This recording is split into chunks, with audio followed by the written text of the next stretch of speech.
Oh, man. Welcome back to the Gray Space. I'm Zeke. That is Dre. Yepers. And we got another fire interview for you guys this week. Yes. But before we get into all that, y'all know what to do. Make sure you subscribe to become part of the tribe. Do us right. Hit that like and comment because you are rocking with the content. Hit that link tree. Follow us everywhere. Now, we got a special guest in the building. Yes, we do, man. Very special. And our guest, you know what, man? I'm gonna let you have this one. It's all yours, man. Oh, shoot. This is the first time, by the way, that I've ever introduced a guest. Yeah. So here we go. Let's see what happens. All right. Our guest today has been in the financial banking realm for many years. He has moved up the ladder from being a branch bank manager to doing small business loans and is now a vice president of business banking, specializing in banking for nonprofit. Out of all of his accomplishments in his career, he is a loving father and a husband and a fierce, loyal friend. I have known him for 30 years and one of the few men in my life that I look up to and love as a human being.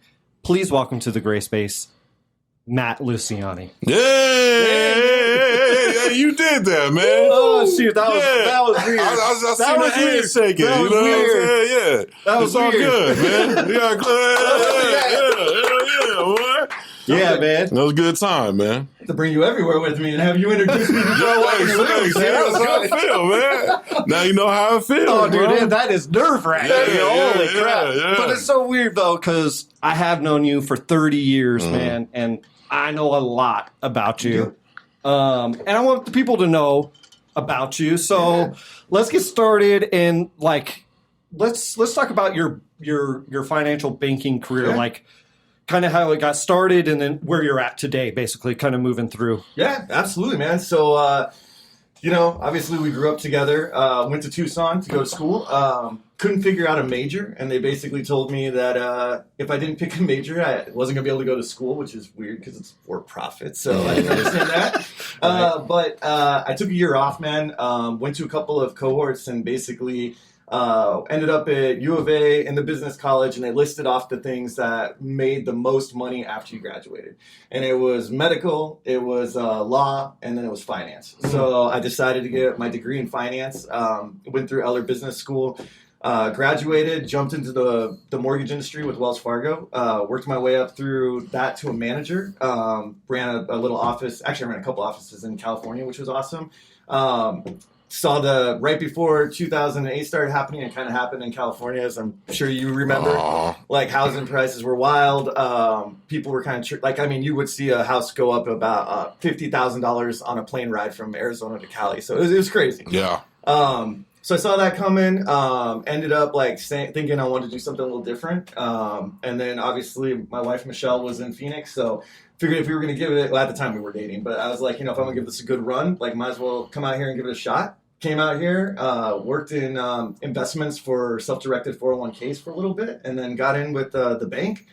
Became a branch manager, ran through that for a little bit, and then got into small businesses, lending and banking and all that stuff, and then worked my way up as a relationship manager, dealing with for-profit businesses and doing complex lending, pretty much anything you would need as a business for banking. And then I decided about a year ago to jump over and take over a team in an area I hadn't worked with before, which is not-for-profits. So okay. We deal with larger I have a team of 10 folks that are awesome, and we work with larger not-for-profits, so between maybe $1 million in revenue up to maybe $30 million in revenue. Oh, shoot. So they're a little bit larger, but it's wild, man. It's a whole new, it's a lot of similarities with for-profit businesses, but it's a whole different world, man. Nice. Yeah, it's cool. It's cool. I learned a lot along the way, Yeah. So I think that's good. So as you were coming up, because, like you said in the beginning, it was kind of like, well, shit, I got to get some money once I get up out of here. Right. And you probably picked the right one because the other two had a lot more schooling afterwards. You know what I'm saying? Yeah, you get out, get to the bread. But early in that journey, did you see yourself kind of where you are now? You know what I'm saying? When was that? When was that point where you were like, You know what, man? This is something that I kind of really like to do. This is something that, and I want to keep going. And I want to keep moving up and continue to build on this. That's a really good question, man. Like I was thinking about the other day, I was working with one of my employees and we were kind of building a development plan for him. And they were like, how did you get where you are? And I was kind of like, well, mine was a little unstructured. So like, it wasn't like, it wasn't necessarily what I wanted to do. And I think that a lot of times, there were people we knew growing up that like knew what they wanted to do. You know what I mean? Yep. And like, I just was not one of those folks. Okay. Like, my parents own their own business, so it wasn't like I really understood like outside of that, the corporate world, like how that kind of worked until I got into it. So honestly, man, it's been really fortunate that I've had great mentors through my career that have kind of like been like, hey, you're really good with people. Like you'd be good at management or like, working with people to build relationships. Okay. So I've always kind of found myself going in that direction. And then once I got into the small business space, I started realizing that there's a lot of opportunity for like me, like further down the road. So like I love what I'm doing now. And I've learned so much just going from the for-profit business into the not-for-profit side. But I mean, like even outside of that, like looking 10 years down the road, like there's so many of these business owners that have started out as like, I had this HVAC customer. They were two brothers, worked for an HVAC company. We're like, hey, we can do this on our own and make our own schedules and, get more money. And so they did. And they got to a point where after 2 years, they jumped from like 200,000 in revenue to 8 million. So like, the problem with that scaling at that rate is that you run into the fact that you've got, they had their aunt doing their taxes. And so when we were trying to help them buy a building or something, like, man, this was like TurboTax, like, 101 stuff that she was doing. And we needed like the actual, we needed like a CPA to do the taxes. Okay. So, going back and helping them out and saying, okay, we need to go do this. And it was going to take like probably another year before we were going to get them in a situation where they could buy the building or build the building they wanted. So there's a very there's a very small space, but a growing space out there for folks that could really use that type of mentorship and just like consulting, I guess, for lack of a better word, a little earlier on so that they don't hit those speed bumps. And, that's something that I've always kind of imagined later in my career I could offer externally of the bank. So right now I'm just, I'm having a great time. I love what I do. I love my team. But it's always just gathering knowledge, man. Stacking that, like whether it's financial statements or how does construction loans work, like how to work with people, right? Like, everyone. I mean, at one point I had a portfolio of about 120 different business owners, and they're all different, man. From especially during COVID, man, that was wild too because some of them, especially I'd show up wearing a mask out of respect.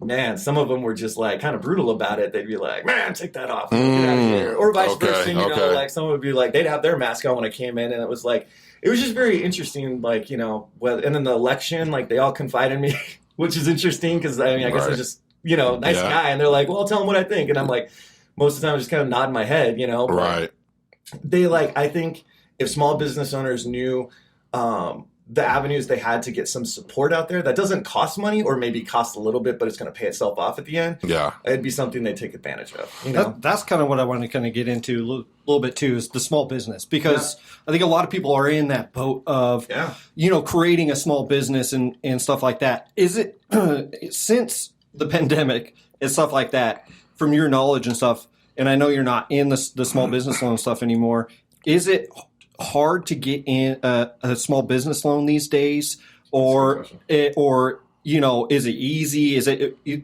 Talk to us a little bit about like the small business loan type of stuff. So I think it depends on two things, right? Okay. So the first thing is how long have you been in business, and then the second thing is the industry that you're in. So typically, things that take longer to get. So let's take a veterinarian, for instance, right? So like a veterinarian goes to school, they're an MD. They're just an MD in the veterinary sciences. So they've got, 7 years, they've got equipment, they have, a lot of stuff that can be held as collateral, I guess, versus like maybe a landscaper. And like, I'm not trying to, but like most of the times landscapers like an on the job type of deal, and they learn and craft their profession off of that. Right. So if, let's say, a landscaper like decided he no longer wanted to be a landscaper and wanted to maybe open up a restaurant or something because he was a great chef, like there wouldn't be a whole lot of lost time, student loans, education if they made the jump. And maybe that restaurant takes off, which is fantastic for them. But a veterinarian is like probably 99% of the time never going to leave their field of practice.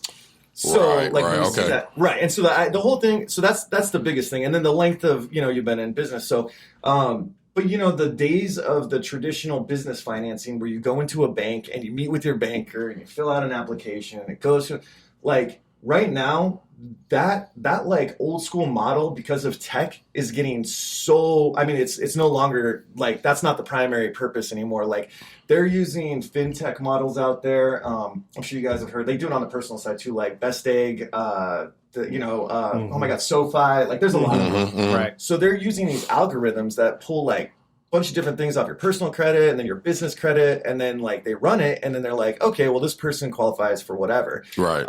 So I think it's getting easier. The biggest problem we're having right now with folks is that we're getting into a situation where the interest rates are climbing up and they're getting kind of out of these lows. So you have these folks that have dealt with very low interest rates for such a long period of time that they feel like, they're like, oh, these rates are crazy. When are they going to go back down?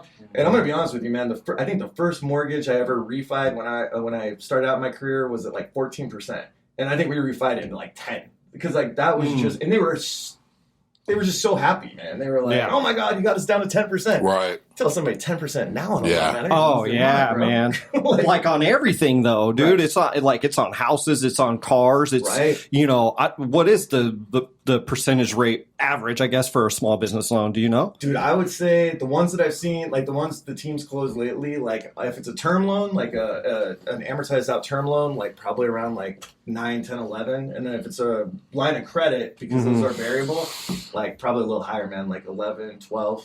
Yeah. Yeah. So it's up there, man. Yeah, that is up there, man. That's crazy. Do you think that it because you said people kind of get away from the old school way of coming in, sitting down with somebody, but do you think that they should go back to that? There should be more people, it's great that you're able to do stuff on your own. There's so much information out there, but there is a benefit to, like, even as you were coming up through the ranks in your job, it's like there is a benefit into having somebody there, and the things you also been able to do for small businesses as well. There was a benefit to having somebody to call that says, okay, this may be not the way, or whatever the case may be, or here's what we can do for you. Do you think more people that have a small business and thinking about creating a small business really need to go in and say, I want to sit down. This is what I'm looking to do. What can I do? Do you think more people should be doing that? Oh, 100%. Okay. Like they have, like I am all for technology. Right. Like I think the way they're underwriting them are good. So you got to think about this, right? And this is probably the biggest thing I've had people push back on, right? So they might have $3 million in their bank account, right? Their business account. And they'll come in and they'll be like, I want to get a line of credit for $500,000. And the bank declines them because their cash flow, the amount of money they're bringing in after their expenses are paid out, isn't enough. It's not comfortable or within the parameters of the policies and procedures of the bank. So like they're like, okay, well, you're not meeting this minimum thing. And most of the times it's not very large. Like most of the times if you're a business and you have $1.25 coming in, and then you can have $1 going out to debt. So you're really coming out at a quarter on the debt. So it's not like a lot, but if they aren't meeting that, the bank will usually declines it. And the problem is the customers will come back and be like, well, I have $3 million in the bank with you and you won't give me $500,000.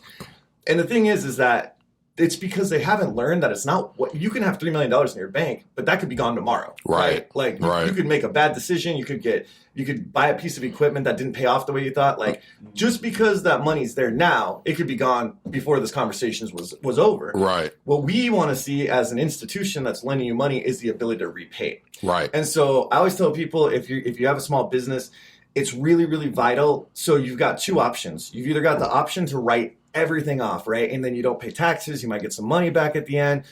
Or you have the option to pay taxes and be eligible for financial lending later on. Okay. And so I'm like, look, man, like the tax breaks and stuff are great.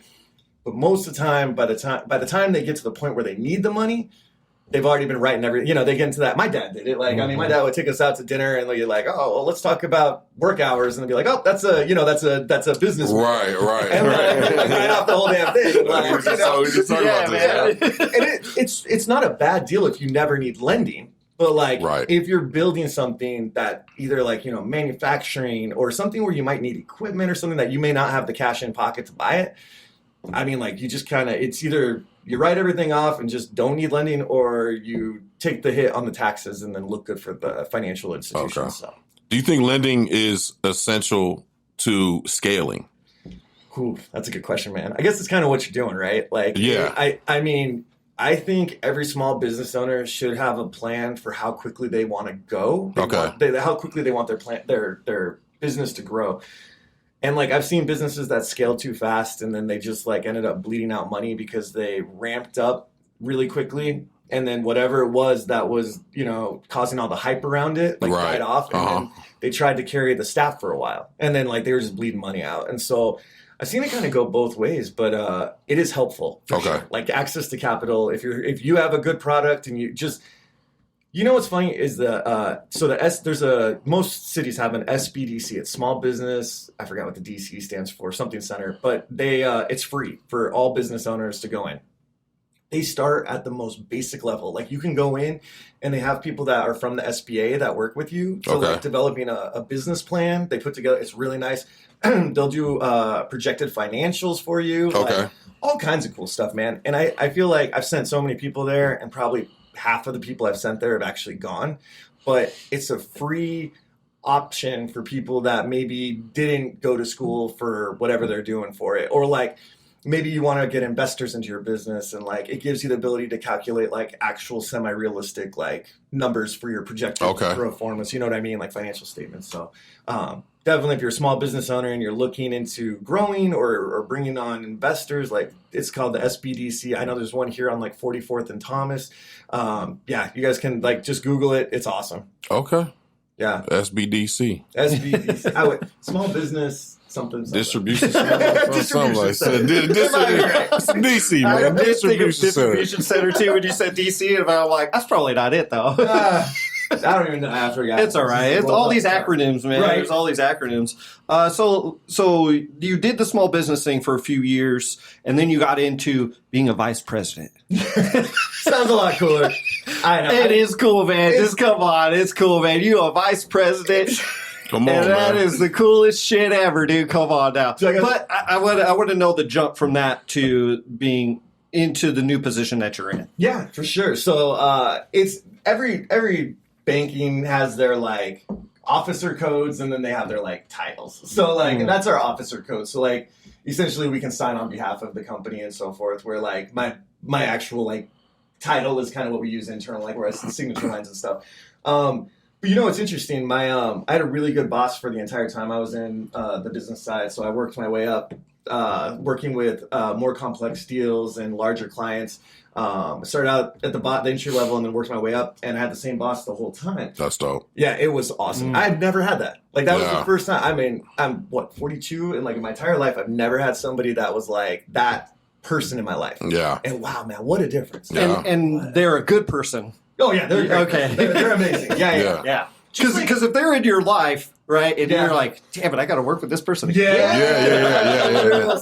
But if they're a good, like a good boss or something like that, somebody you could go to who's almost like a confidant or like a mentor type of deal, who's been through it maybe, and you guys are kind of going through the ranks together. Even if there's two steps ahead and you're right. You know what I mean, but you're still climbing that ladder, man.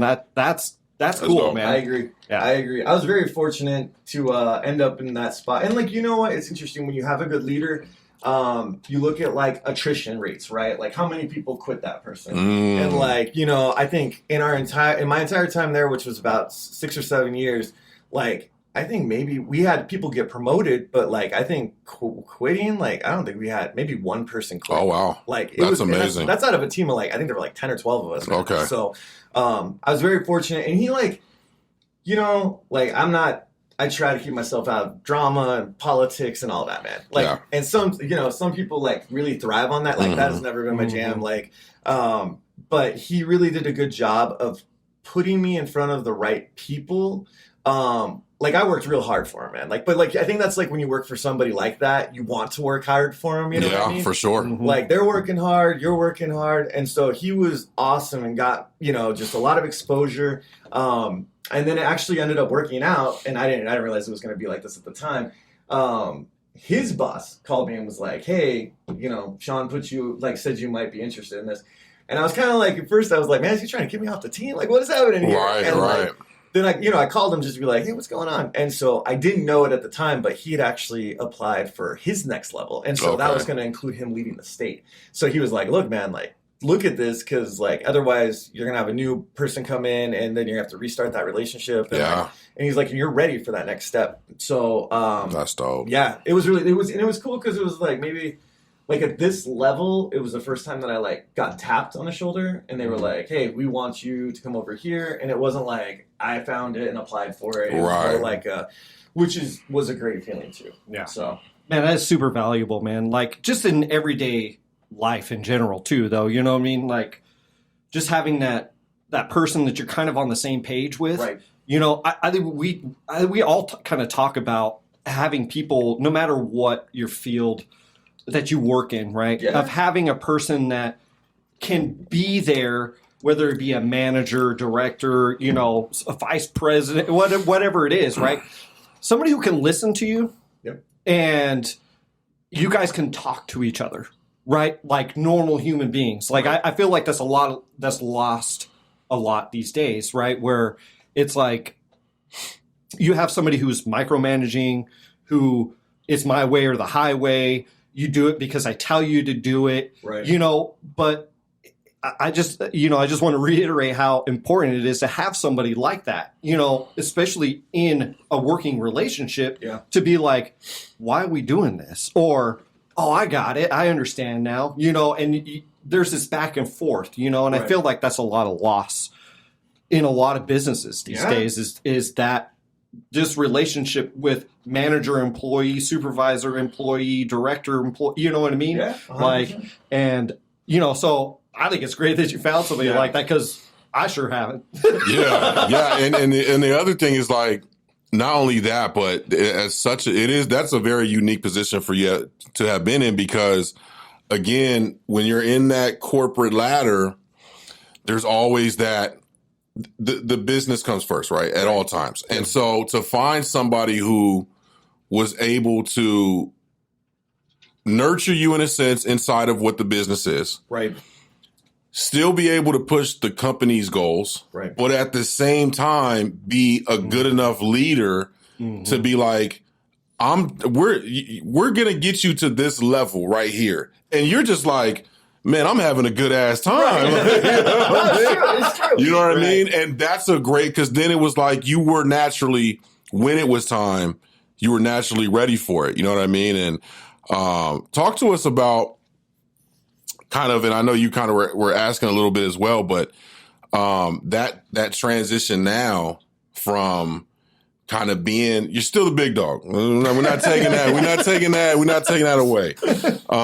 But into the nonprofit world because it's got to be totally different. Even probably the clientele that you deal with is probably 100%, 180 of what you dealt with. Talk about that transition. Yeah, you're totally right, man. Like it's first off, I never realized how much money not-for-profits could have. Like and they do a lot with it. Don't get me wrong. Right. But like I think in my mind, it's a not-for-profit. At the end, like somehow throughout the year, anything they brought in, they kind of redistributed. Okay. And, like, that's not necessarily the goal of a not-for-profit. So like a 501c3, which is like technically the structure they have filed with the IRS allows them to not pay taxes because most of the stuff like that comes in is donations or grants or something, and they're bettering the community with that. Okay. So, and you're right. It is very interesting because I went from dealing with owners that I got to know and I got to have really good relationships with for years. And usually with our larger not-for-profits, they have a board of directors on there, and those usually have elections every 2 years. So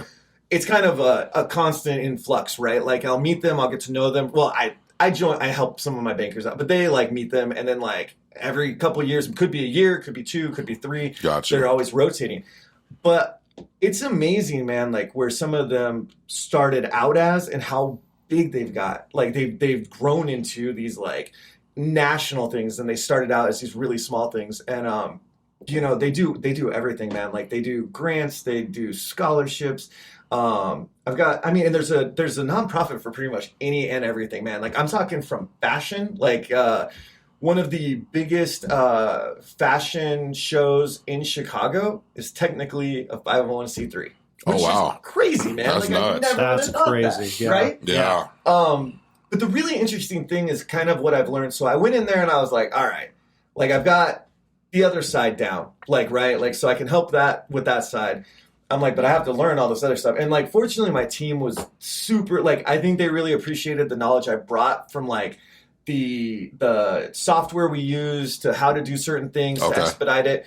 And they were appreciative of that. But in the reverse, like I was super appreciative that they took the time to help me learn about things that I just never dealt with before. Right. Because it was like, man, they grabbed me. They were like, hey, the lady who was doing this is about to retire. Like, you know, now it's your shot to run this. So I spent like 2 weeks with her kind of picking up, but you know, she was retiring. And yeah. She got one foot out the door. She was ready to go. She was like, here go the paperwork. It was kind of like that. You slid that right across the table right there, you know what I mean? She's like, here's the reviews. I'm like, I don't even know these people. Right. Exactly. But yeah, it's been a really cool, and it's just, you know, like these folks are so appreciative to have somebody to work with them because, you know, I feel like if they go into like a local branch, like these bankers aren't specifically trained on how to deal with not-for-profits, and like it's surprisingly really different. Like everything from just like rotating out people, right? Mm-hmm. Most folks, you go in, you just sign a paper, and you take the person off the account, and then you're like, all right, they don't have access to it anymore. Right. Like these people have like people that have like stuff under them for other people, and like I mean, if you just take them off, man, it just destroys like got everything. you. So we didn't even think about that, but yeah, right, like it's crazy. That's and crazy. You're doing this every 2 years, right? So you know, I always kind of joke, but I'm like, man, like our like my little team, because there's only 2 of them in the U.S. So like my team supports the entire Western United States, and there's one out of Tampa that supports the Eastern. Oh and wow! So I always, you know, when I meet with their clients and stuff, just to make sure everything's going well, I'm always like, you know, we're like SEAL Team 6 for not-for-profits, like when it comes to what they do. Like they're specifically trained on how to do this correctly and get you set up out of the gate so that you don't have any issues, and like, you know, you're dealing with somebody that knows what they're doing versus like just, you know, I mean, dude, I don't think I ever dealt with if they came in, I'd be like, I don't want to deal with that, because like it wasn't something I could really manage on my side. So, right. But like it's been great, man. Like people are fantastic. You know, the interesting thing about it though is most of them, outside of maybe like the president, maybe like the vice president, most of them are volunteers. So on the board. So like we're catching these folks, they've got a whole 9 to 5 or, you know. Right. Yeah. So like even for them, it's even more important because they're like, man, I work all day. Like I don't want to deal with come home and have to deal with this nonsense in the afternoon. So like, you know, like I think for them, they're super appreciative of it, but it's been good, man. I've learned a ton. Like, and it's been a year on that side. And like, I mean, there's still a million things I could probably learn over there. So. What's the benefits for a not-for-profit to reach out to an institution if they're, you know what I mean, just to try to get some knowledge? Because people are always, I think, again, we live in the information era, so a lot of times people think they can just, you know, YouTube and Google, right? Like everything's fixable, YouTube and Google, and a lot of stuff you can find out and apply. But there is something to have a team to be able to come in and help you and at least guide you, even if you don't need them the whole way through, at least kind of get you on your track. So what is some of the main benefits for a non-for-profit to go to like an institution? Yeah, I think, well, and you know, like they're all kind of different, which is weird. So like a lot of folks don't have access to a team like what we have. Like not all of the banks out there have them. Right. And some of them only come in when they're at like 10 million in revenue or something where it's more worthwhile. But man, I like obviously the biggest thing is having somebody who's an expert at like setting you up within their system, right? Whatever system it is whatever banking system they use. Okay. To make sure that they have access to, you know, fraud protection, which you'd be surprised how many people don't have that. And they don't, I guess like you think about it and back in the like credit card fraud and debit card fraud, you call them up and you're like, hey man, that wasn't me. And as long as like they're like, oh well, that was in, you know, China and you didn't do that, like we'll refund it. But you know, other more complicated schemes like wire fraud and ACH debit fraud, like people don't understand that like wire fraud is, I mean, I've seen some really bad stuff, like hundreds of thousands of dollars involved in wire fraud. Oh, wow. And so, somebody commits wire fraud, however they get into your account, they send it out. The only thing the banks can do is ask for the money back from the receiving bank. So they send a request, can we get that money back? Now, let's say they steal $200,000. Okay. Now, the fraudster pulled out $1,000. So there's only $199,000 left in there. Now, if the bank reached out and was like, hey, I need that $200,000 back, like, it was fraud, and they're like, they'll send back like a non-sufficient funds thing, like, they don't have that money, and it's because it's off by that $1,000, and so they don't send anything back, which is insane to me. Oh my God, it's either that's all or nothing. crazy, right? It's crazy. That's like, hey, all I can give you is $195 or something. Right. Hey, come on, man. Yeah. What? Damn, give me store credit or something. Stock options, something, man. Oh, jeez. That's crazy. It's wild, dude. So, like, you said, you're like helping them out to protect themselves out of the get-go. And the ACH fraud's the same, man. Like, you think about it. I know you guys probably, when was the last time you wrote a check? Like, can you? All I right. can't even remember. Like, most people don't. Like, businesses are a little more, like, they'll pay vendors with a check just, like, on hand, like, if they need to. And I try to explain to them, like, man, like, it doesn't matter if you have it. Or, like, if you have people, like, you sign up for your phone bill, your cable bill. Like, you give them your checking account number and your routing number, and they just go in and pull that out on the 15th or whatever. Like, your account number and routing number are floating around out there. Now, like, if I knew what those two things were and I knew the name of your business, I could walk into Costco and just be like, hey, I need like 500 checks. And they'd be like, all right, cool. And like, they would print them out for you with that account number, routing number, right? And like, because like the checks aren't fake. Like, they're not, like, they don't regulate them. Right. So they're like, all right, man, they're your checks.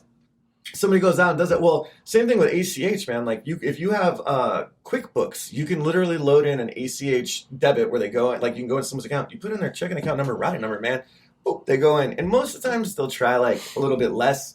By the way, don't try this shit, man. Yeah, don't be trying this stuff. Stop that, yeah. So just stuff like that, man. Like, we can set up the. I feel like you're That giving was a great disclaimer. Somebody's in the back like, yeah, you're taking notes. ACH. I got research on this. Somebody's driving down to PCH right now. Shit about the ACH right now. On their way to Costco. On the way to Costco.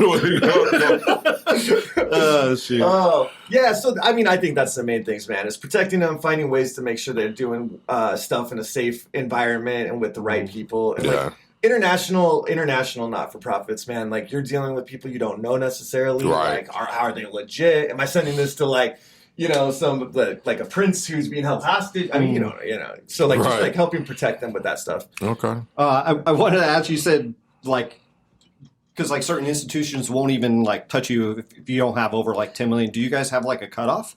So ours is usually like, it's not that they won't touch you, you just won't get like a representative. Okay. Like, so I gotcha. like most of the time, like some of the larger banks, they'll do, for the for-profit side, they'll do a little bit less. But they, like, the banks lose a little bit with the not-for-profit side because it's harder to lend to them for obvious reasons. Like, think about it.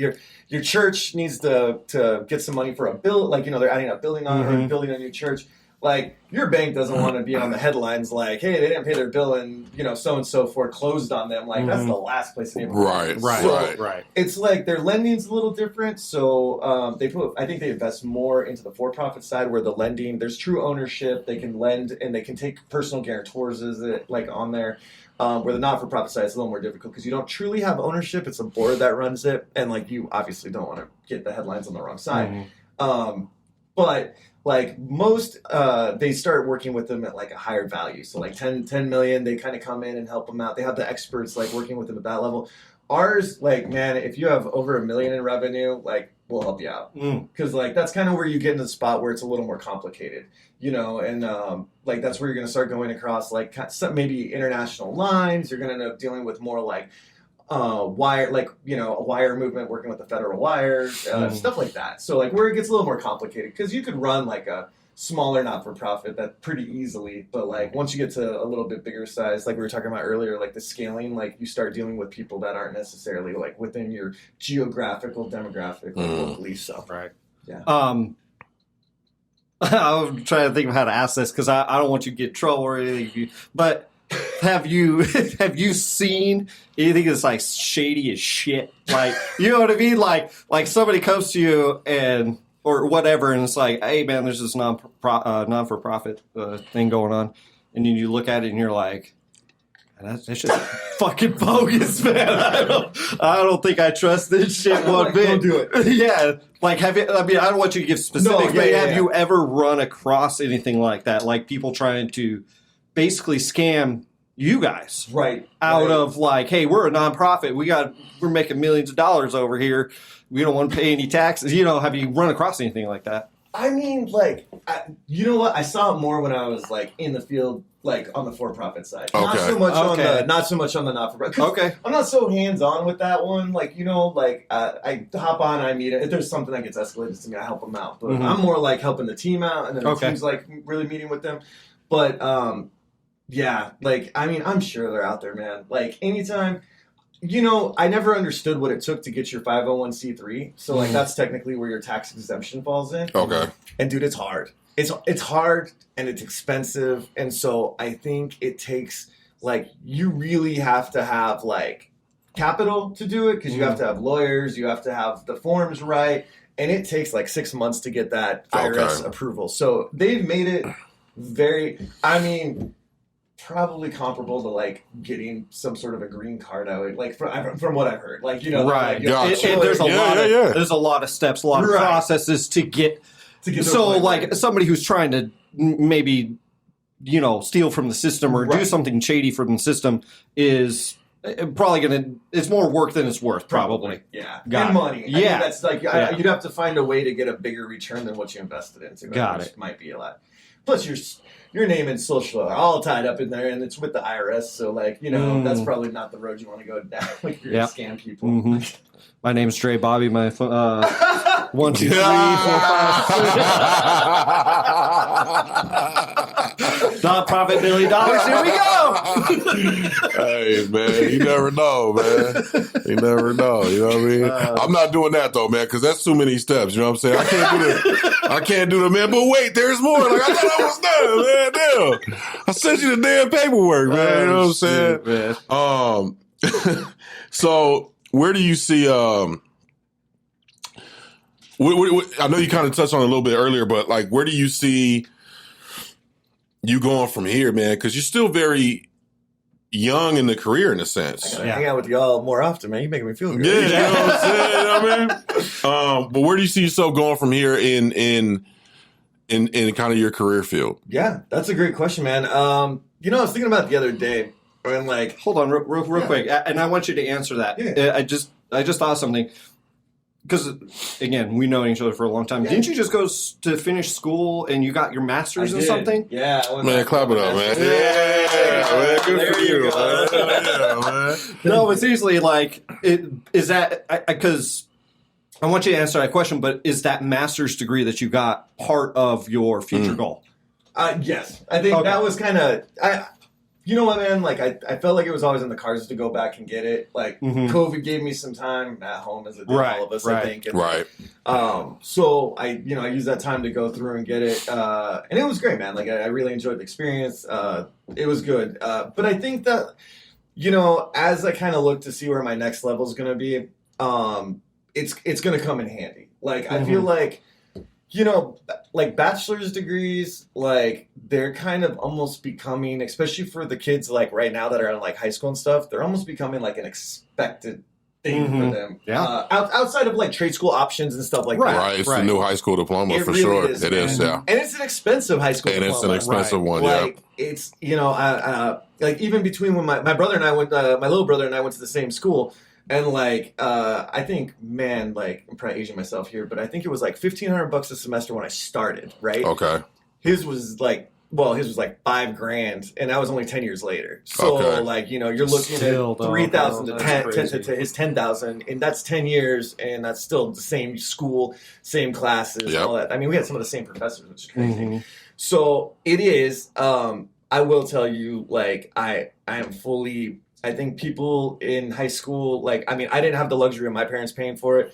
And I think that, like, it's really, really important for the kids to understand, like, how they do in high school. Not that, like, it's, like, the end-all, be-all, but if you can help pay for some of that, man, like, student debt, like, man, that's a whole nother topic. So, that's off. No, that's all right, man. Yeah. But, Yeah, I'm hoping that will open up some doors as I continue. So it's crazy, man. Like I think when I got into the business field, I didn't realize like how big it is. So like I work kind of like even the 1 to 30 millions, like kind of like the lower end, man. Like they've got like another section that's like 30 to 100 million, and then you get like your 100 to 500, and then you have like your 500 and up, which is like your larger ones. And each step up, you kind of deal with like obviously way larger businesses, but they're like you only have like 1 or 2 of them, so you're not like you know where I was at like with 120 of them. Now I've only got like 1 or 2 that I'm kind of at their beck and call. So I don't know, man. Like I think that would be exciting. I like right now I'm really enjoying the job I got. Yeah, for sure. You know what I mean? But like I think like probably further down the road, like more complex stuff to work with, like maybe even going into like a specific like maybe they call them verticals, but like if you're like in a space where the dollar like the revenue ranges, but like you could do a vertical, like you could do like a tech vertical or like a doctor vertical, like medical vertical. Got you. So maybe jumping into something like that. Like I'm not very like I'm not like a super techie guy, so that would probably not be my jam. But like like medical might be kind of fun. Okay. Manufacturing's always cool. Like I mean, I love seeing what people make. Like that's kind of cool. Like, and we were talking about it earlier. Like just like I don't have that vision in my head where I can be like, oh, like this is we start here, we do that, we do this, we do that. So when I see some of this stuff, they're like, oh yeah, man, this was easy, and I'm just like, how did you visualize that out of the gate? You know what I mean? Mm-hmm. I got to give you props again, dude, for going back to school just in general, dude. Because I sure as hell don't want to fucking do that, dude. It's just me, dude. Like I just give you props for doing that, man. Because there's not a lot of people in their late 30s, early 40s going back to school. Facts. You know what I mean? And for you to even have the drive to do that. That, I mean, just even if it's a couple hours a day, right? That you're working on whatever classes, and however long it took you to get to that point. Props to you for doing that, dude. That is such an achievement, man. Because as we get older, we definitely get set in our ways. Oh, yeah. And I'm set in my ways, dude. I get tired of it, but I get set in my ways. You know what I mean? Like, I'm like, hell no, I ain't going. This man is, god damn. I do. I get set in my ways. Man. I really try. You can hear him coming from a mile away because he got cement on his feet. That's what motherfucker is set. That motherfucker is set. You know he is set. If he say no, I ain't doing it, dude. That is so fun. I had to hold on. I had to tell you a quick story. And we have not talked about this. I hung up on this motherfucker the other day. Yeah, I said, "Hey man, motherfucker, I'm gonna call you tomorrow." Because I'm telling him something. He's like, "Man, I ain't doing it." I was like, but just think, I ain't doing it. But if you think about it, I ain't doing it. Man, motherfucker, I'm calling you tomorrow, man. And we haven't talked about it since.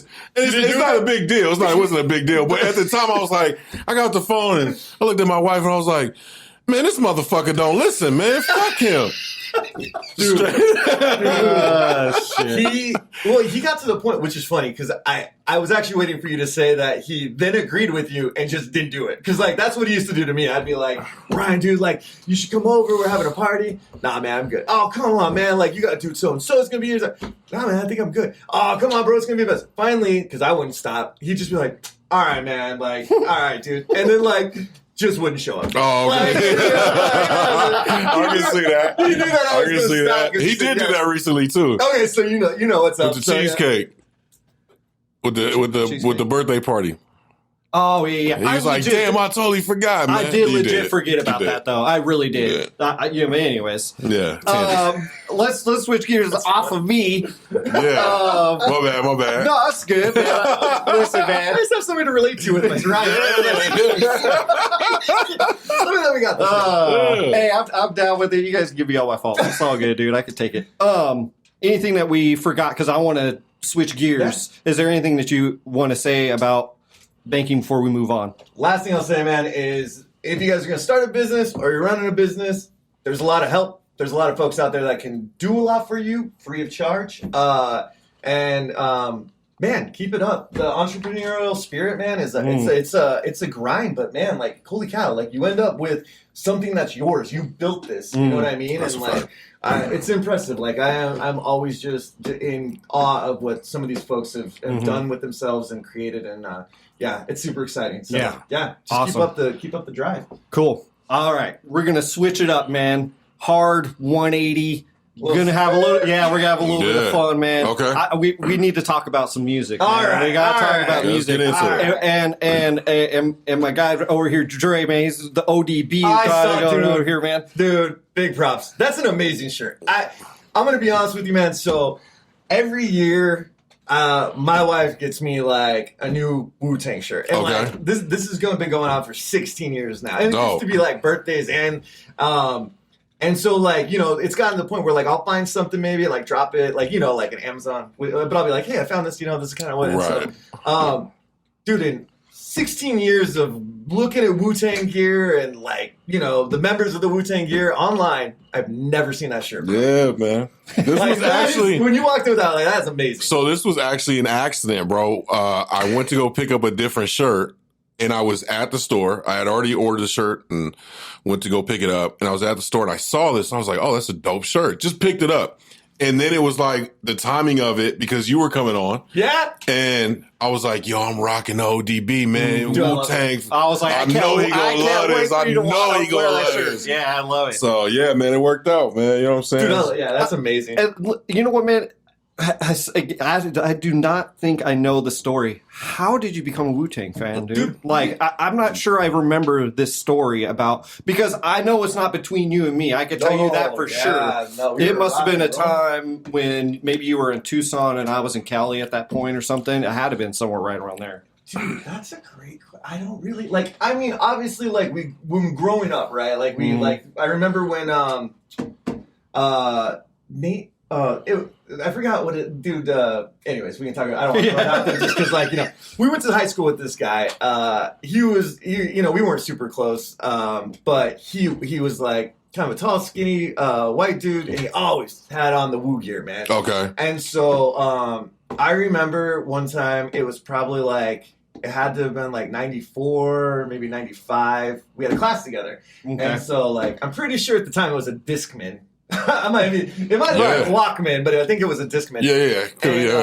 Yeah. And so like, man, I was like, what are you listening to? And he was like, oh, dude, it's the Wu-Tang. I was like, oh, what? Like, I'm like, and I'd seen him wear the shirts, and like, you know, MTV was just kind of coming out, but dude, like, I don't remember them having much off of 36 Chambers at the time that was on the TV. And I might be wrong, man, but like, I feel like there wasn't a whole, they might have played a little bit later, but I don't remember it being on like MTV. No, it wasn't crazy. Right? Like, no, I mean, it was I like remember Killer Bees. Triumph was big. Like, they released that because that was like the most expensive video at the time. Yeah. And he started playing like, because I was like, when I was like there, we was super into like heavy metal and like, you know, Korn, Pantera, like Alice in Chains, like all that stuff, man. That was really our jam. And I remember him being like, man, you'd probably like it. Like, it's kind of like the metal of rap. And I was like, all right, man. So like, I gave it a listen and I was like, oh, this is pretty cool, man. Like, I had some cool beats. And that was kind of it, man. Okay. That was kind of like, and then Triumph was on like the TV all the time, and I was like, all right, this is kind of cool.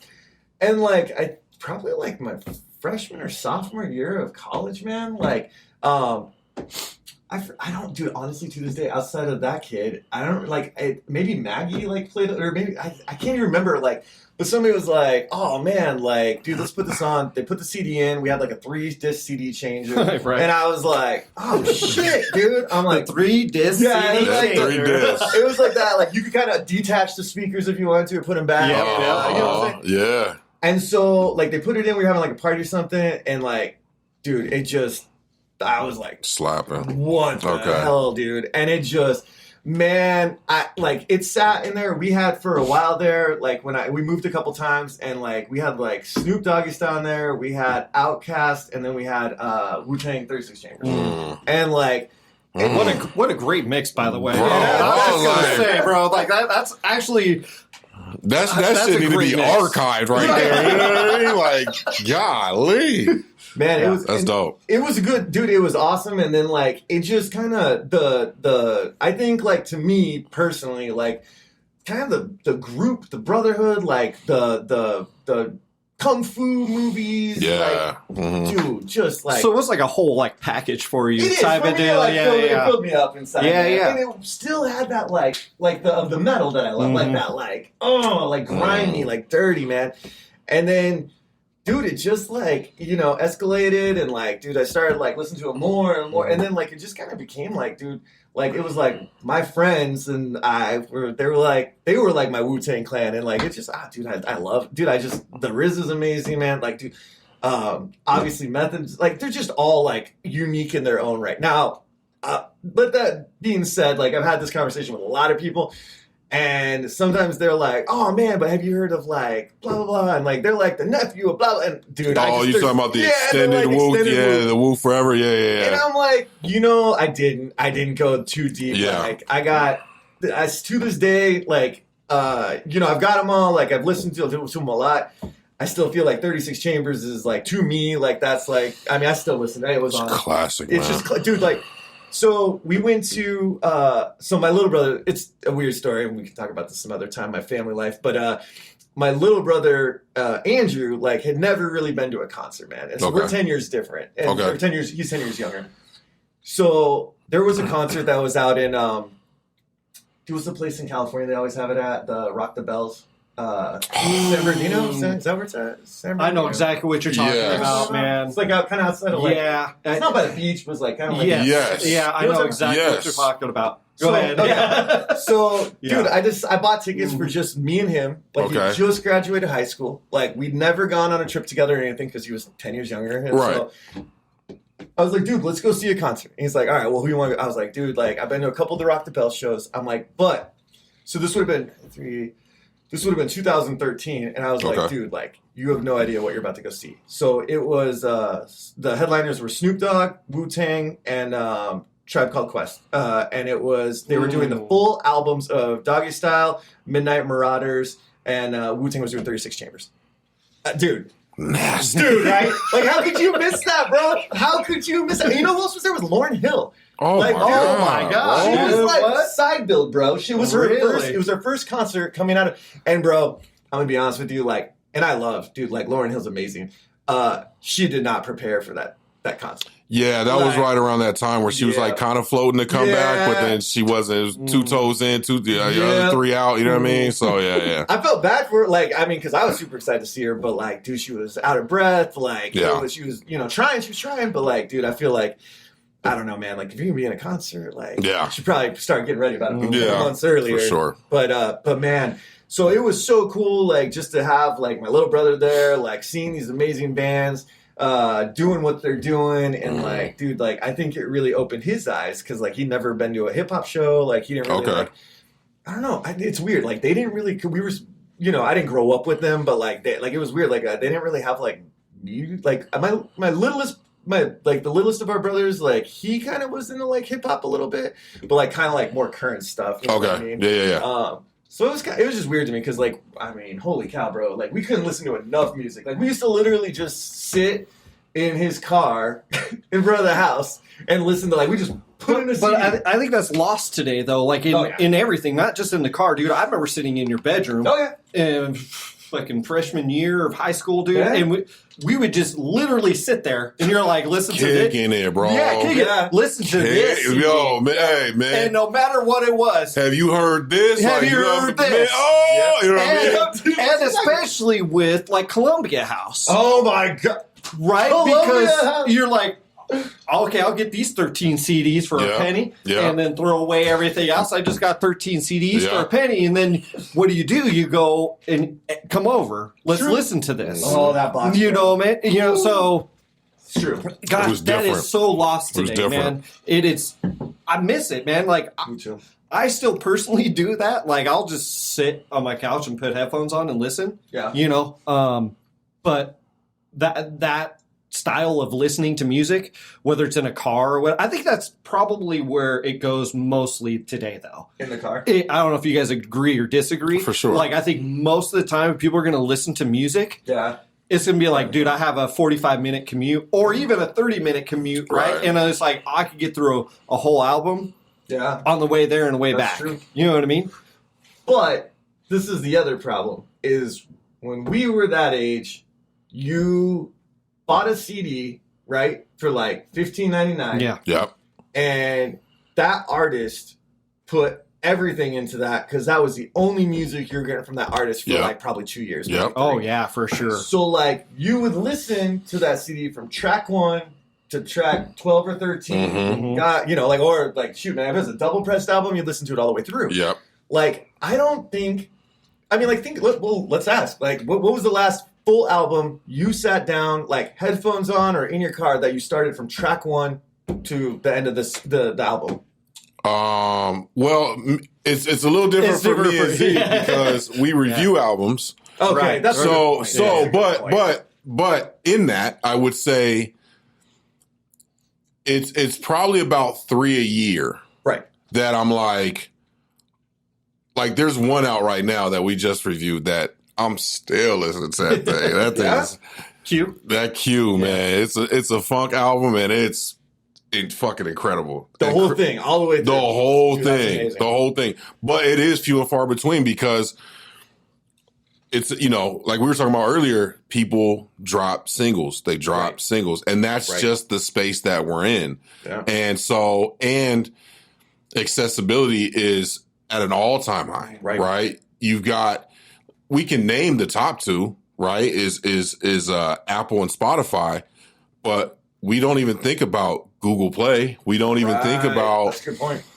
there's still people, YouTube. there's YouTube Music. We don't even think about Amazon Bandcamp, Amazon Music, Bandcamp, where you can actually more privatize with the actual artist. SoundCloud, the same way. There's so many avenues of listening to music now that, to your point, you would have to physically get your ass up and go somewhere to purchase a piece of music, and you had to sit with it. Right. You had Right. to sit with it. Right. You know what I mean? You had to sit with 3 albums in the disc changer, and that's what you had. You know what I mean? And then when we got 5, it was like we didn't even know what to do with the 5. What we did, we had a split playlist. So I know this: when we got the 5, half of that motherfucker was hip hop. The other half was R&B for the ladies. You know what I'm saying? That's a good split, I'm bro. like 5, 6, Jodeci. You know what I'm saying? Genuine. awesome. I knew we was in there. You know what I mean? Right. So anxious. Put that on right there. You know what I mean? So yeah, it's just totally different now, bro. Totally different. I think Yeah, when was the last time you listened? Yeah, to, for like, sure. Good question. Because it is a little bit different for him and I. right, you guys, that makes sense. Like because I have to listen to a project from front to back. Right. Like if we're reviewing it. Yeah. Now that honestly goes to other if it's just something I'm interested in. Right. Like Korn dropped a new album. When was that? Last year or beginning? of Last this year, I think. So Really? Yeah. Dude, you think I know that too. How was it? I gotta ask. it was okay. mediocre. Yeah. But I have to listen to it front to back. Right. Right. Once, at least one time. Yeah. And then I always typically will when we get closer to reviewing it. Right. So, but it's always at least twice I'll listen to it front to back. Now, if it's really good, Right.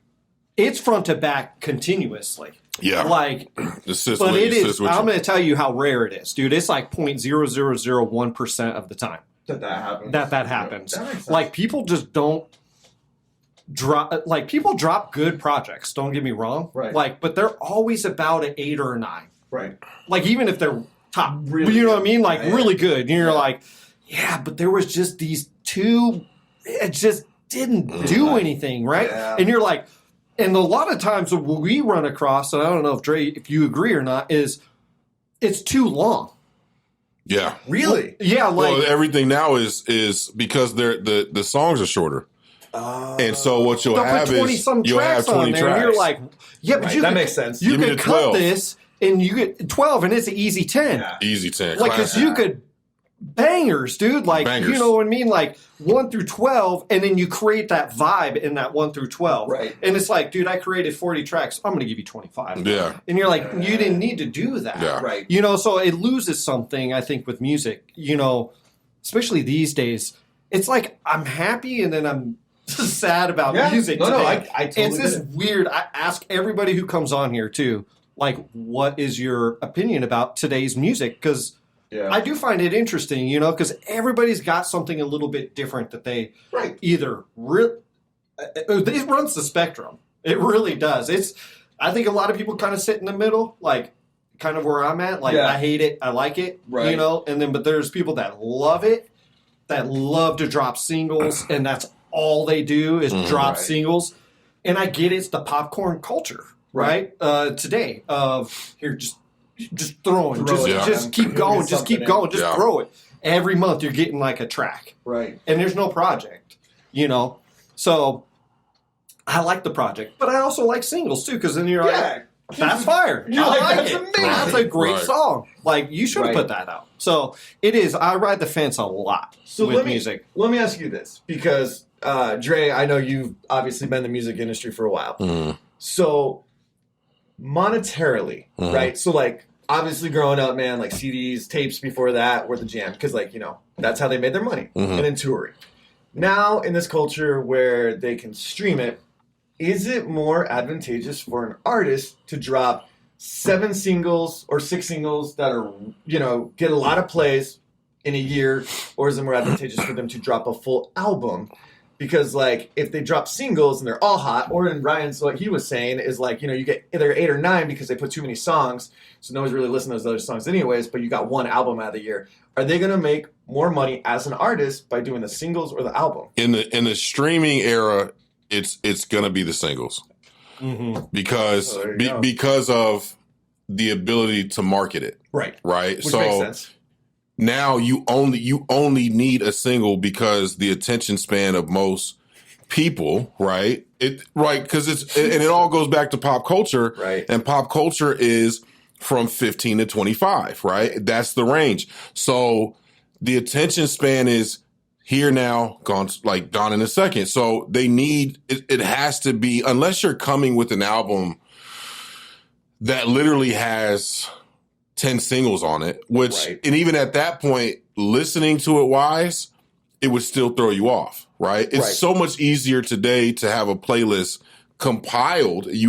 People are making their own personal albums in a sense because you have playlists. Right. And you're able to, goes back to the touring, like you said, you're able to tour off of one major single, Right. That's true too. right? I guess I didn't And think about then that. you think about placement with TV. There's also TV placement. So if you have a hidden single that the internet loves, Yeah. ESPN might pick it up for a couple Right. weeks during the NBA season. And if like there's that monetization as well. So it's way smarter to drop fire singles, Right. right? But and that makes sense. before a Nas who is a legend in the game, Right. for him to drop 4 albums in the span of a year and a half, 2 years, that was actually smarter for him to do that because his fan base is there to hold him down. So it's Right. really about what Right. your fan base is asking. If your fan base is asking for albums, like when Nas hit us with KD 1, with King's Disease 1, we was like, yo, wait a minute, where'd this come Right. from? Then 2 hit, then Magic hit, and then 3 hit. We was like, yo, chill. Like, Yeah. That's too much. you kill it. Like, no, it was amazing. So, yeah, it just depends. You gotta look at your fan base, I think. And I think it's the older cats too, right? I was The gonna older- say, yeah, I really- yeah. it most of the time. Now, obviously, there's people who break. You know, it's not a 1-to-1 ratio of it's all just the young people and they only do singles, Right, and it's right. only the old people that do. You know, the older people that been in the business that only do projects.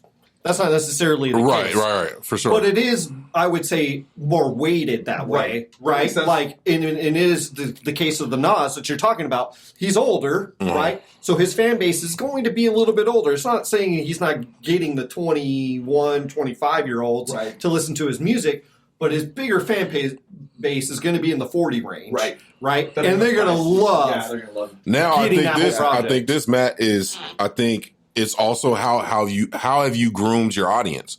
So Right. like Kendrick That's is fairly a newer artist. Kendrick Lamar is fairly a newer artist, kind of in that mid range. But he's groomed his audience to expect full projects. He's Right. never been like Right. drop singles. True. Yeah. He'll drop a single, Yeah. maybe another follow up. Album comes out, right? And so when you groom your Adele, right? Like Adele just drops projects straight up. Here it is. You guys can have it. Sometimes no singles. No singles. Sometimes no that's singles. true. Yeah. So I think if you groom your audience to expect a certain thing, then they look forward to it. And there's a lot of young kids A lot of the popular that love Kendrick, love his last project, but that's because he's groomed them to be like, this is what I do. Here's how you're going to receive my music. That's the only way you're going to get it. Right. So that's true. Take it or leave it. You know what I mean? Yeah. So it just depends on how you attack it. And he kind of like, and he does it, like you said, like you only get a little bit, when you get Kendrick's project, like you're getting that. You got to like, sit on it for 2 years. It's not, you're not getting another, you're not getting another Mad City right after. No. But you know what's, and that's funny you brought up Nas. So, like, I guess, like, I like Nas a lot. Like, probably a lot more now than I ever really thought about. Like, I don't know, man. Like, I don't know what it was about. He just for sure. He's one of those guys. He's amazing. Like, and so I mean, like, I heard, like, I always heard, like, one of our friends was really into him, and so like he used to play him a lot. I was like, oh, that's a great song. Never really went down the Nas like tunnel for some reason. Went to go see Wu-Tang, Busta, and Nas last year. Mm-hmm. By the way, I went with you to go see the show. Yes. Yeah, that was mind blowing. It was fantastic. Yeah. It was so good. And go ahead. No, I was like, dude, the atmosphere of that entire place. Yeah, it was like you said. Primarily, like probably like mid 30s, early 40s. Well, there's some old heads there, bro. Well, but I agree with you. It was a lot of like 30 to 40-year-olds probably there, right? Like it was definitely what people would call an older crowd, right? Because, dude, we've been to shows where it's been 15 to 20-year-olds, kids, bro, kids, and which is fine too. But it's so weird how that works. Yeah. I don't understand it because like. I'm a music head, so I don't know. I'm like, that's cool. And then you go to a show, and then you're like, oh, this is the audience? Yeah. Right. That's interesting. Right. Like, I get the Nas, Busta, and Wu-Tang, though. Right. Like, having that little bit older of a crowd, right? Which makes sense. Yeah, it does. And, by the way, dude, you and I have had some of the shows. I think every show we've been to, there's something crazy that's happened to me, dude. Yeah. Like, every time we hang out, I feel like something gets blown up on fire. Sometimes not by that artist either. You're like, dude, sometimes it just happens. It's just crazy shit that just happens, dude, for whatever reason, man. But again, that show in particular was so amazing to witness and watch, dude. Like, it was just so good. I've never seen Wu-Tang. Right? Never. That was a great show to see him at. But Mike's worked, which, as you know, with 8 or 9? Well, they had Young DB there, so like, dude, like there was so many mics, and I've been to see them, man, when like the mics were shoddy, and like they had to switch off in the middle of like verses.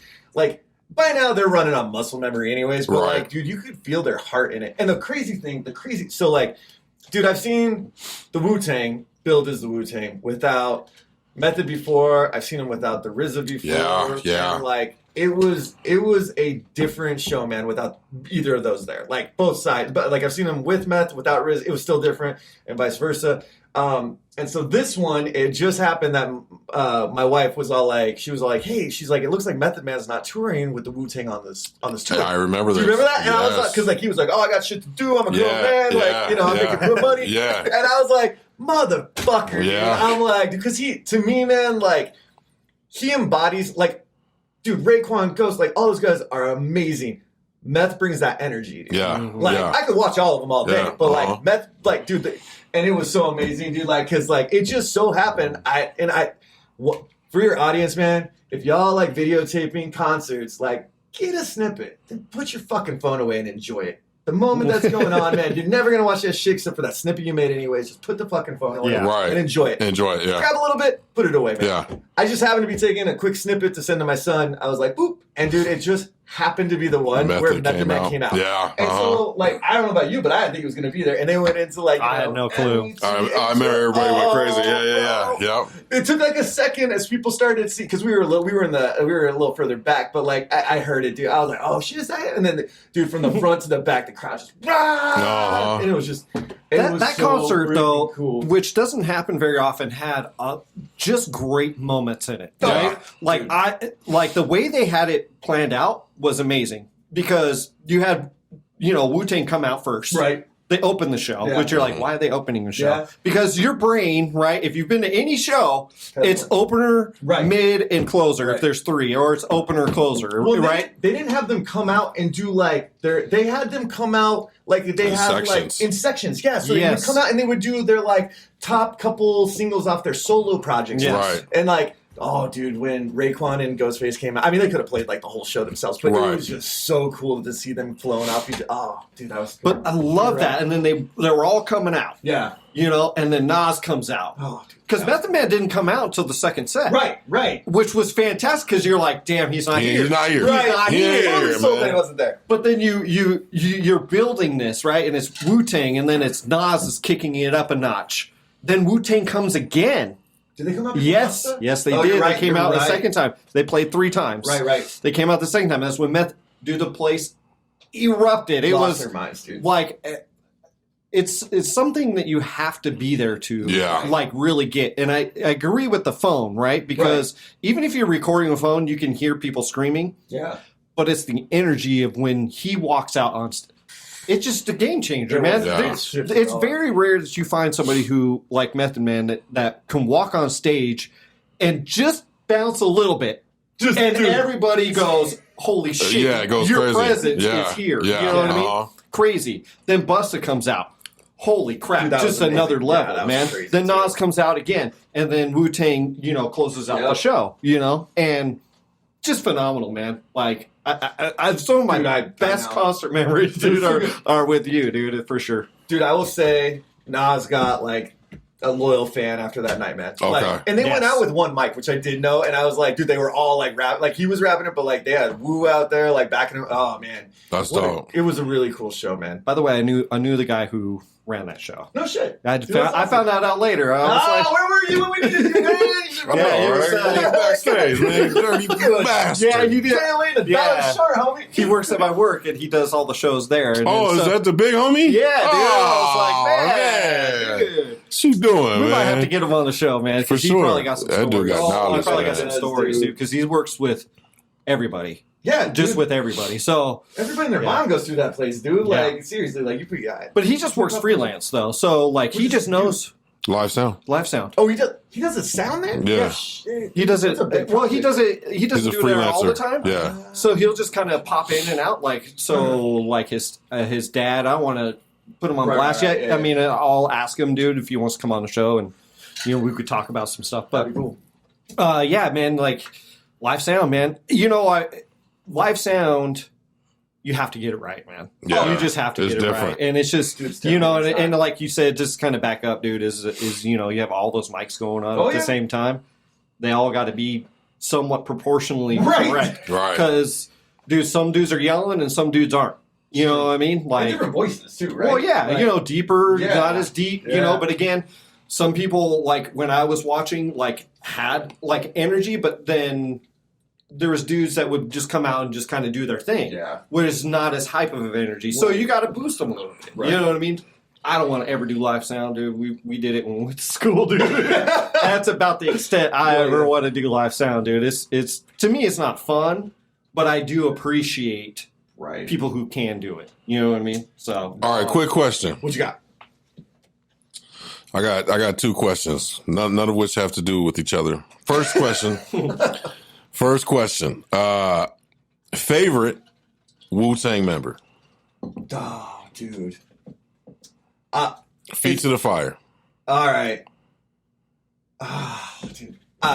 It's between RZA and Method Man. Like, honestly, like, I'm probably gonna go with the RZA, man. Okay. Like, just honestly, I dude, love like, it. I yeah, love that you he's- said. I don't know why, but I just love that you He's said like- that because I think that most of the time people would say Method Man. Yeah. Like I would. Oh, yeah. I for sure would. But I'm gonna throw out something very controversial here, dude. As far as this goes, like, I love certain song, like I saw Method Man for the very first time in February, and like dude, like having a partner, like just their relationship on Yeah, stage, it's dope. like It's like, crazy. They're like best friends doing Yeah. what they love doing, man. Like Mhm. making money at it, Yep. and like everybody loves them for it. And I'm like, dude, that's like.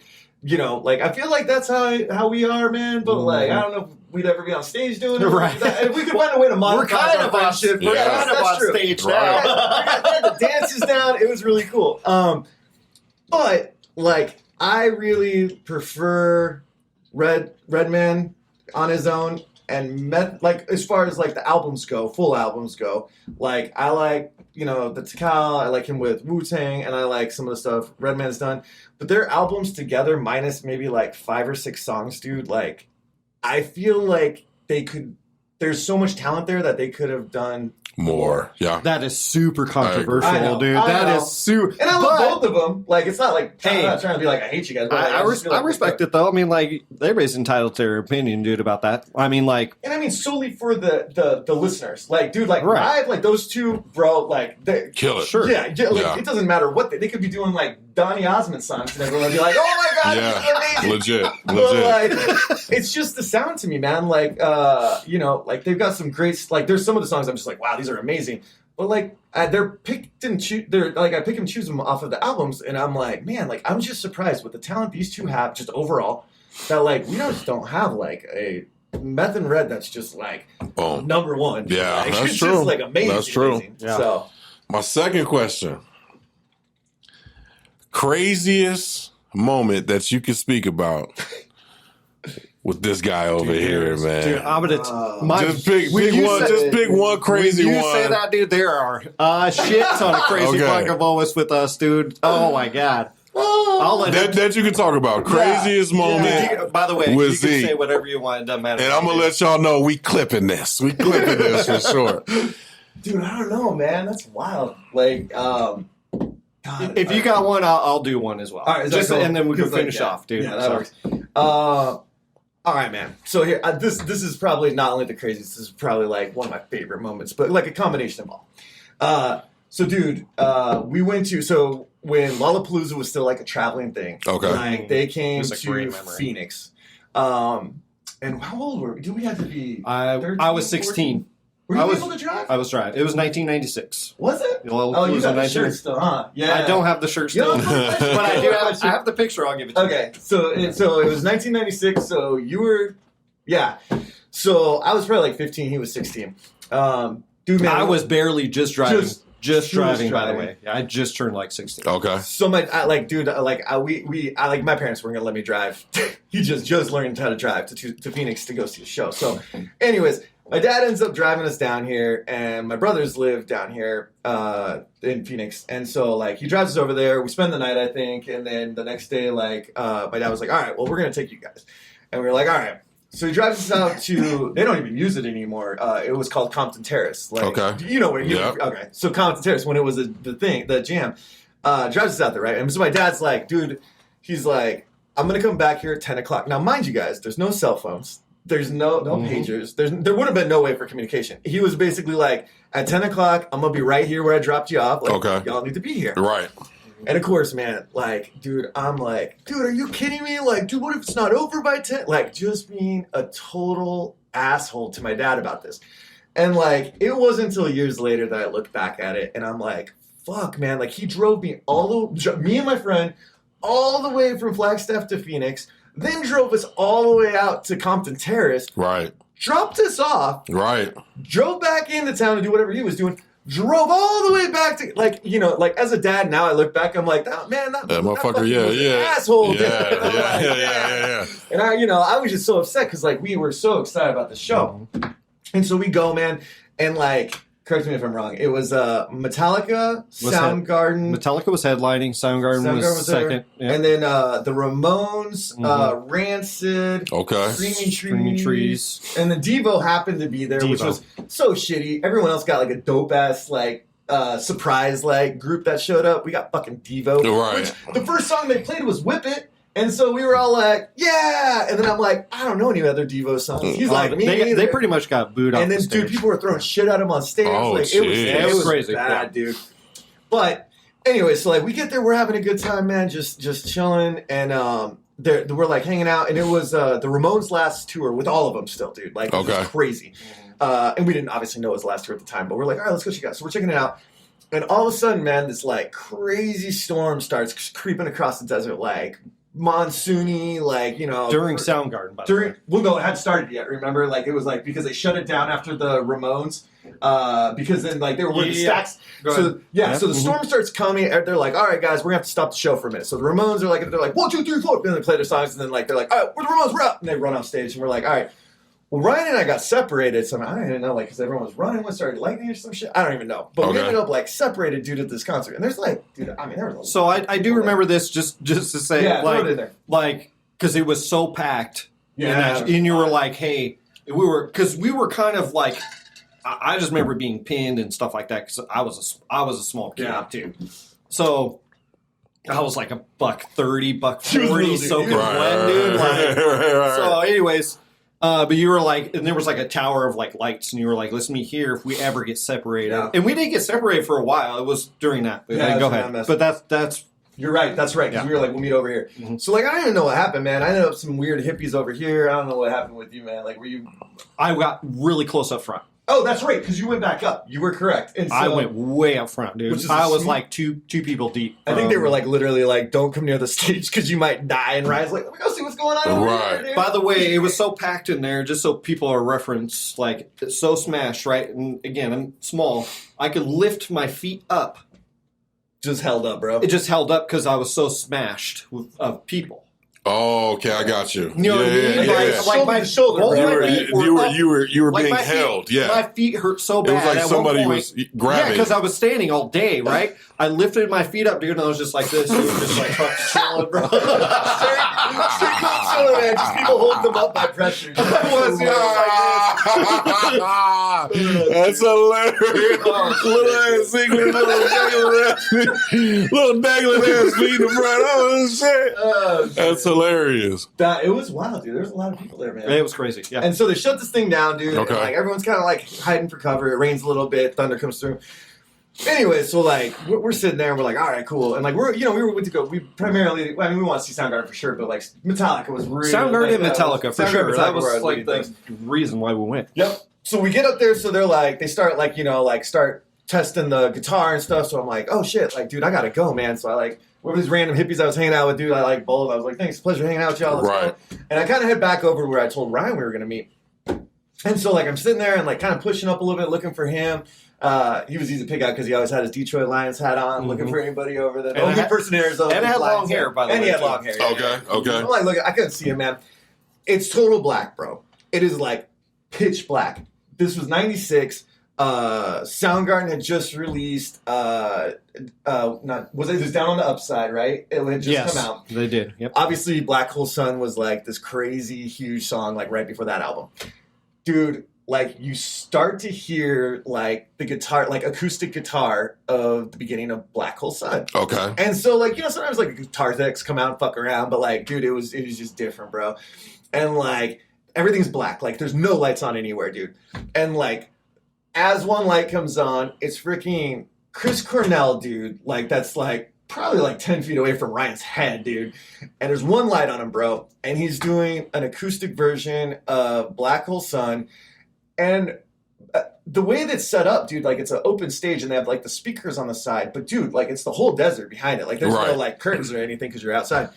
And bro, I shit you not, there's just fucking lightning all over the fucking place. That's crazy. It starts raining, and it's just like, he's like, you know, Black Hole Sun, won't you come? And like, we're just like, is this happening? Like, what the fuck? And like, that's dude, dope.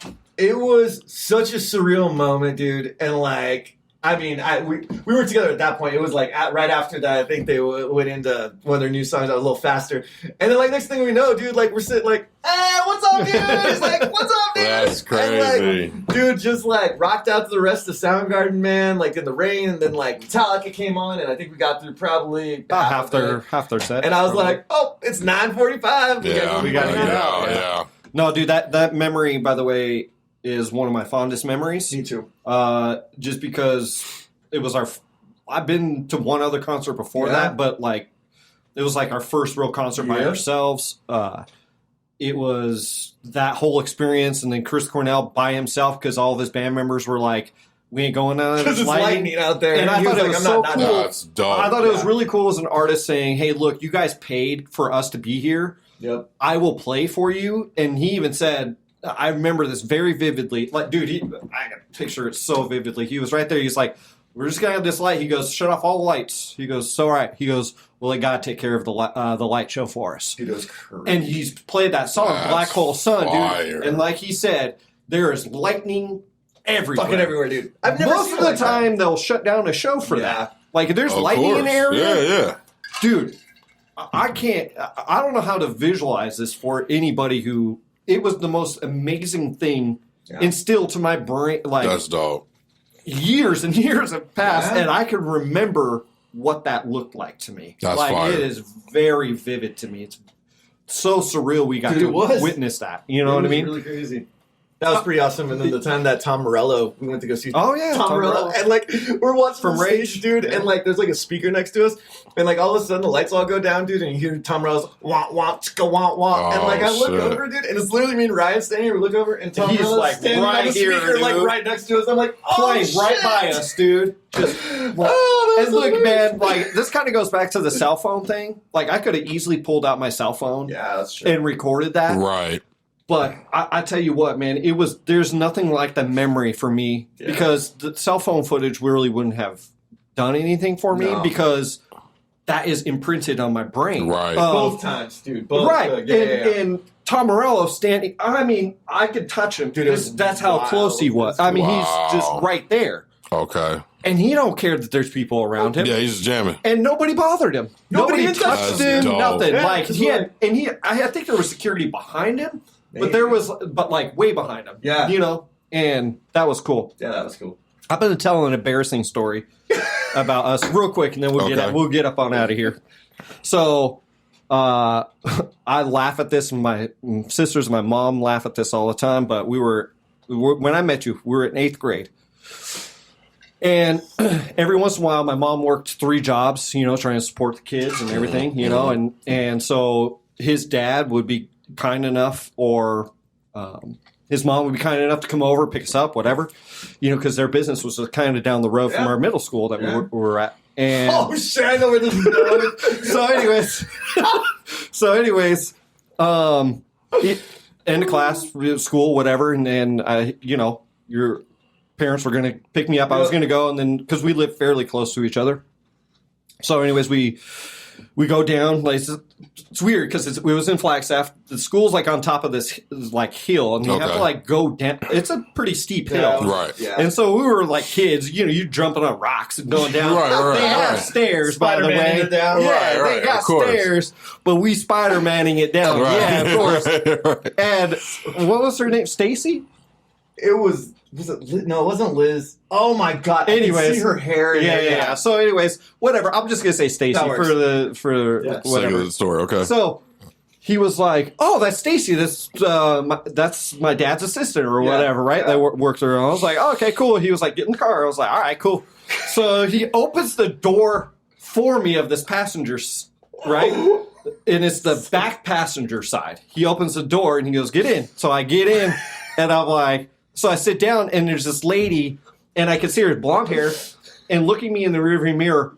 Freaked the fuck out, dude. Okay. Just freaking out. Like, and I'm like, I don't know nothing, dude. I'm just sitting in there, and he rolls around on the backside, gets onto the driver's side backside door, right? Hops in, and I don't know what was said, but she was like, what car are you in? Like, who are you guys? Like, just kind of freaked out about it.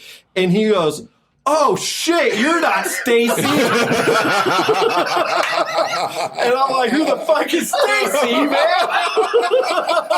So we both out the car, Oh, and she's shit. like just stunned, Frozen. like What is like happening? what the hell is going on? I love that story, dude. That's I don't know who the hilarious. hell Stacy is. He's the only one who knows who Stacy is.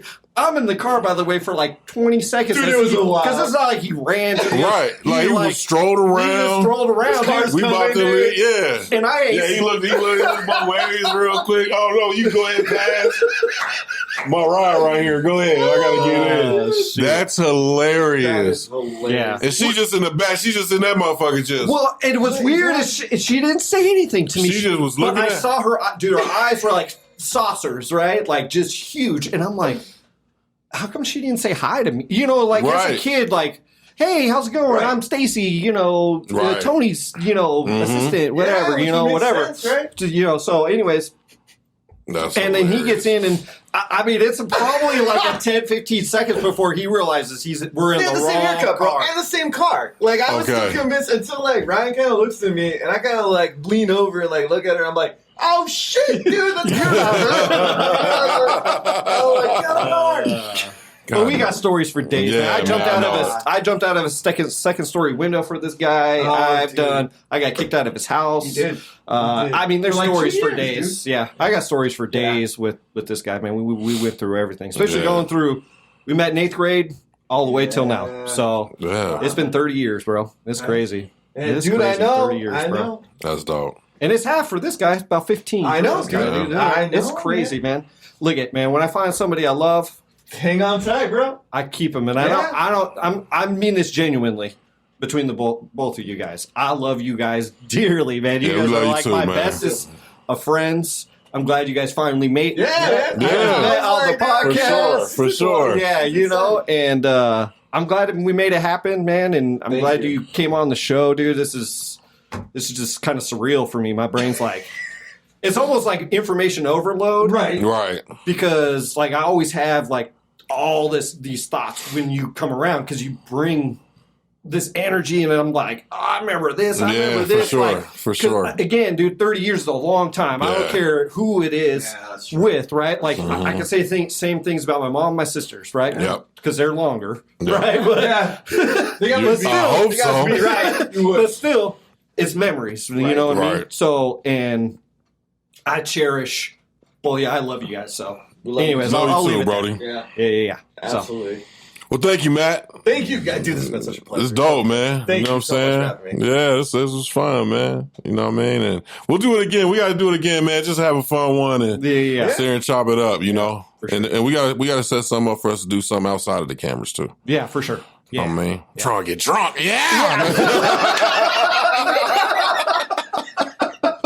I hope you Take guys us out, bro. I Take hope us you out, guys man. love this one, man. I sure as hell enjoyed it. You guys stay safe. You guys stay positive out there. Yeah, and as always, man, this is The Gray Space.